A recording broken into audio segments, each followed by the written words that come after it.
Thank you, Jeff. Now, in honour of our soap star panel today, we are revisiting some of our most memorable storylines. And first up, we're off to the Cobbles. And before Sally was all loved up with Tim Metcalfe, not real-life Tim Metcalfe, she was, of course, wife to Kevin. That was before naughty Natalie, not Natalie Cassidy, my Natalie, stole Kev from under Sal's nose, resulting in this infamous whack in 1997.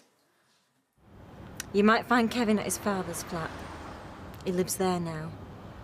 He's moved out and he won't be back.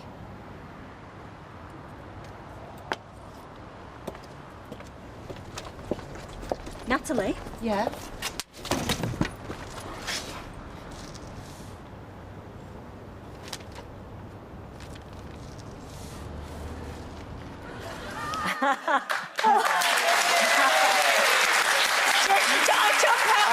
Every time I know what's coming. We've seen it so many times.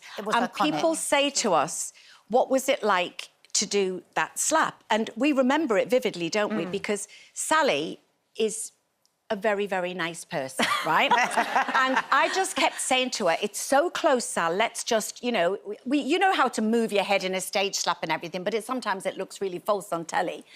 And so they kept going, I'm going to stand here, Sally, just go. And she'd go, OK, Natalie, I just can't. I just can't, didn't you? Yeah, I did. And then you said, just go for it. So I said, OK, on this one, I'm just going to go for it, and then we'll only have to do it once and we can go and have lunch.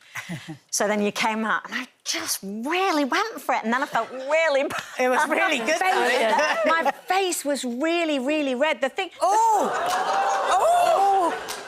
It's in there somewhere, Sally. I kept saying to her, just go for it. And when she did, I went, yeah, but not that hard.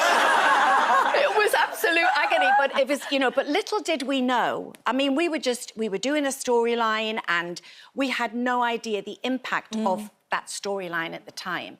Because, everybody thought that Kevin and Sally were just together forever and nobody expected that... It was a successful storyline. I think people were ready for something like that, weren't they? Did it shift things? And how that became iconic. It really did, because Kevin and Sally were just like this happy couple with, two little children. Yeah. And they were just like, they'd moved into Hilda's and everything. They were really happy. And then this woman comes along and changes absolutely everything. But it was the best thing that happened for me because, well, not only did I meet one of my best friends, but I also... it changed Sally and Kevin forever. Juicy storyline. Yeah, it was the first time we'd had a really big juicy Well, yeah, because a lot of the time Sally would go, go upstairs and wash your hands. Yeah, would you want peas or beans for tea? And then Natalie came along, and every time you saw Sally, there was another hunk came in. She's going... Sally had a lot of affairs after that. A lot. It was fun years. A lot of affairs. But obviously, Sally did eventually get back with Kevin in the Christmas of that year. And before she did the dirty herself with Greg, the final nail in the coffin, though, came later when Kevin fathered a child with Molly Dobbs. So the question is, how many chances should you give a marriage before you throw in the towel? Natalie?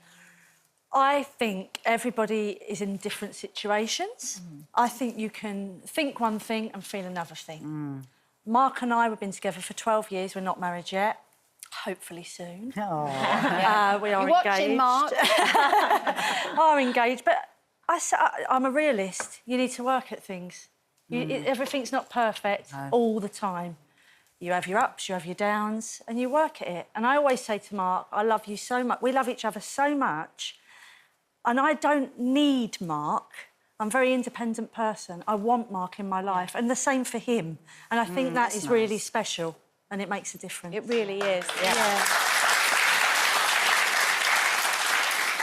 Sally, what about you? Well, I've been married for 30 years in September. And I just think, yeah, you're absolutely right. When when you're younger and you've got the children and everything, there's a lot of pressures on you. But now, Tim and I have kind of grown up together, met in our 20s, and now we're in our 60s.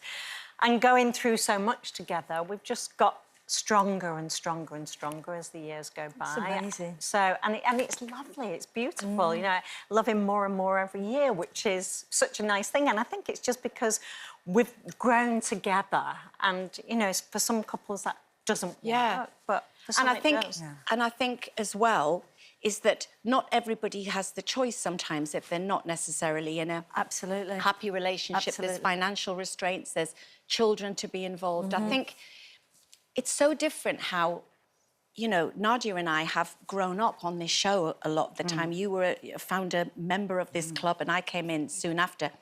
And our opinions then are so different to now. And I was 25 years ago, I'd have been, that'd be it. Kiss somebody else, I'm out the door. That's it, it's all over. I'm packing my bag. Yeah. But I wouldn't now. I wouldn't now. If I mean, I've said this before on the show, and it's never got back to Mark somehow, which is quite good. Because I wouldn't. You know, we worked really hard at marriage. Like you, I'm the same as you, Natalie. It's like... there's no such thing as a perfect... To me, a perfect relationship is an imperfect relationship. Absolutely, yeah. I always say Mark and I are like a beautiful disaster because it was disastrous and we just work hard at it. And so I wouldn't give up 20-odd years, 22 years of hard work. For a little blip. For a little blip. Depends on the only blip, a though, little. doesn't it? Yeah, a little blip. Yeah, only a little bit. I wouldn't. And that's because I've grown up with mature. Life is just so much more complicated than that. And like, if 25 years ago, if you'd asked me, I'm just all on gut instinct and feeling. But now I can intellectualise it and say, is it actually worth throwing all that work away? I know. And Myleen's always really good on this. She says, it's the way that it just goes out to so many other people. The ripple effect is, So I would try and work through it, I would. And do you think you get to an age where you don't want any drama? Yeah. Yeah. Well, no, I'm afraid we love a bit of drama. But mine actually is the other way, because years ago, if you watched any clips on here, I'd be saying, you know, oh, God, you should forgive everything, it doesn't matter now. I'd kill him. Coming up next, EastEnders Sonia had 2 very unusual births, but do we put too much pressure on our labours? We'll be talking about women who gave birth with no scans, no midwives and no medical help. That's Wild Pregnancies next.